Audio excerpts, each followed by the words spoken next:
कामचोर बहू। कांता बहन की 2 बहुएं थीं, बड़ी कल्पना और छोटी प्रिया।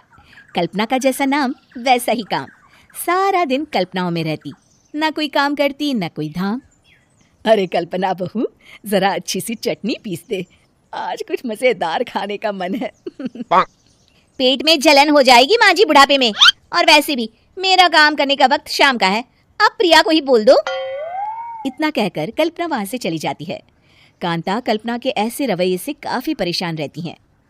मैं बना देती हूँ माँ चटनी, ऐसा बोलकर प्रिया माँ को चटनी बनाकर प्लेट में खाने को देती है कि तभी वहाँ कल्पना आ जाती है। अरे वाह चटनी, जरा चख कर तो देखूं, बड़े दिन हो गए। अरे नहीं बहू, तू तो रहने ही दे चटनी खाना, पेट में जलन हो जाएगी। इतना कहकर कांता और प्रिया दोनों हंसने लगते हैं। कल्पना सारा दिन या तो मोबाइल में यूट्यूब देखती या फिर सोती रहती। उसका कमरा भी बिखरा और गंदा रहता।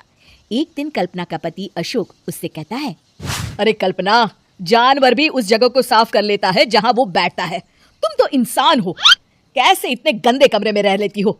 देखो सारा सामान यहाँ वहां बिखरा पड़ा है। ज्यादा अपनी माँ का बोल ना बोलो। हाँ, कमरा तुम्हारा भी तो है, गंदा लग रहा है तो साफ कर लो। पता नहीं तुम्हारे साथ मैं कैसे जिंदगी बिताऊंगा। इतना कहकर अशोक वहां से चला जाता है। कल्पना बस खाना खाने कमरे से बाहर आती और फिर से कमरे में चली जाती। इससे कांता बहन काफी परेशान रहती। एक दिन प्रिया कांता से कहती है, माँ, मैं सारा दिन काम करके थक जाती हूँ, आप कल्पना दीदी से कहिए ना कि सुबह और शाम का काम बांट ले, मैं तो अब सिर्फ एक वक्त का ही काम करूँगी। हाँ। अरे तू वो भी ना करना, एक बहू तो कामचोर थी ही, दूसरी भी आ गई काम ना करने के बहाने लेकर। तभी वहाँ प्रिया का पति रमेश आ जाता है। माँ, मैं देख रहा हूँ भाभी कोई काम नहीं करती, प्रिया सारा दिन घर और रसोई का काम करती है, अब कुछ करो ना माँ। कांता मन में कुछ सोचती है और कल्पना के पास जाती है। कल्पना फोन पर मेकअप करना देख रही होती है। कल्पना, तुम सारा दिन बस मोबाइल देखती हो, घर का कोई काम भी कर लिया करो। प्रिया सारा दिन काम करके थक जाती है। आज से मैंने फैसला किया है, एक वक्त का काम तुम करोगी, सुबह का खाना तुम बनाओगी और रात का प्रिया। आप लोगों ने काम को हवा बना रखा है। अरे पता नहीं थोड़ा सा ज्यादा काम करने में आप लोग घबरा क्यों जाते हैं। और हाँ, बहुत ज्यादा प्रिया की तारीफ मत करिए मेरे सामने, बड़ी बहू तो मैं ही रहूंगी। मैं कुछ नहीं जानती, कल सुबह मुझे वक्त से खाना चाहिए, रसोई में आ जाना, वरना कल से तुझे खाना नहीं मिलेगा। अगली सुबह कल्पना रसोई में नहीं आती है। वो देर से सोकर उठती है और बाहर आकर कहती है, अरे भूख लगी है, आज खाने में क्या है? इतनी देर हो गई, आज किसी ने मुझे उठाया भी नहीं, पता नहीं कहाँ है सब। कल्पना को घर में कोई नहीं दिखता। वो रसोई की तरफ जाती है जहाँ बड़ा सा ताला लगा होता है।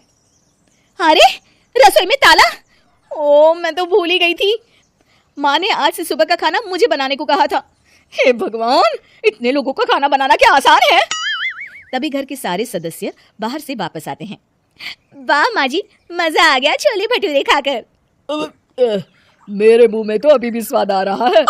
अरे कल्पना, तेरे भरोसे रहते तो हम तो भूखे ही रह जाते। कल्पना को बहुत गुस्सा आ जाता है। अब बहुत हो गया, आज से मैं अपनी रसोई अलग कर रही हूँ, मैं अपना खाना खुद बना लिया करूंगी। कल्पना अपनी रसोई अलग कर लेती है, पर आए दिन उसका देर से उठना और काम न करने की आदत से वो भूखी ही रह जाती थी। उसी के सामने घर के लोग अच्छे अच्छे पकवान खाते और कामचोर कल्पना को जैसे तैसे ही खाना बनाकर खाना पड़ता। पर एक दिन तो हद ही हो गई। माँ, दीदी आज सुबह से कमरे से बाहर नहीं निकली, हमें जाकर देखना चाहिए। सो रही होगी कामचोर कहीं की, पर तुम कहती हो तो चलो देख लेते हैं उसे। कल्पना कमरे में पेट पकड़कर बैठी होती है। हाय मेरा दर्द, पेट दर्द के मारे मर रही हूँ मैं।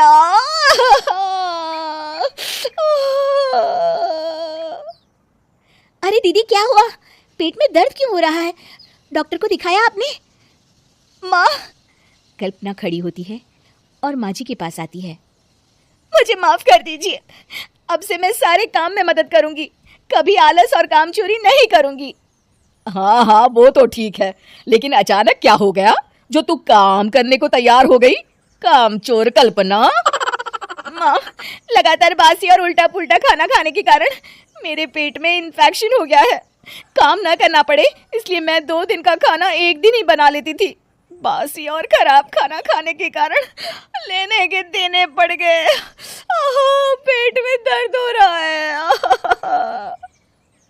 चलो अच्छा हुआ, देर आए दुरुस्त आए।